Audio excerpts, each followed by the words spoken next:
คนไปจมให้แต่พ่อแต่แม่ว่าพ่อแม่นี่พาทุกข์พายากเกิดขึ้นมาแล้วอีหยังก็บ่มีได้ฆ่ากำปั้นเอาอีหยังต่างๆนี่ลูกบางคนมันจมความจริงเพิ่นให้นอนอยู่ในท้อง7 เดือน8 เดือน9 เดือนเนี่ยมันก็ดีพอตายแล้วที่เพิ่นให้นอนน่ะเพิ่นบ่กินยาแท้งออกเพิ่นบ่ไปรีดออกมันก็บุญพอตายแล้วว่าซั่นเถาะออกมาแล้วเพิ่นก็ประคบประงมจนใหญ่ขึ้นมานั่นซ้ำพ่อแม่เพิ่นเสียขี้เสียเหงียวให้ซ้ำนี่ก็เหลือกินเหลืออันหั่นแล้วคุณบุญคุณของพ่อของแม่ว่าซั่นเนาะแต่ลูกบางคนมันไปด่าพ่อด่าแม่เจ้าละพาข่อยทุกข์ข่อยยาก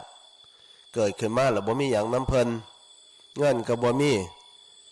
สมบัติอีหยังก็บ่มีเฮ็ดให้ข่อยทุกข์ข่อยยากมันเป็นนำสู่เจ้านี่ล่ะบ่สร้างไว้อีหยังต่างๆมันก็เว้าจังซี่ก็เว้าลูกบางคนมันขี้โหดสามานอันนี้เป็นสิ่งที่น่าคิดพ่อแม่เพิ่นลดแพ่งปันดวงตาดวงใจว่าซั่นเถาะเพราะว่าเพิ่นบ่มีอำนาจใดๆสิไปเฮ็ดให้ลูกมันเป็นไปจังซั่นได้มันกรรมของไผของมันลูกก็สั่งมาพ่อลูกพ่อแม่ก็สั่งมาพ่อแม่เพราะฉะนั้นลูกผู้ใดนี่บ่เชิดชูคุณของพ่อของแม่เนี่ยเว้าง่ายๆซะคำบ่เชิดชูคุณของพ่อของแม่นี่ก็ถือว่าพ่อแม่เฮานั้นบุญน้อยอีหลีตะรู้ตนเพิ่น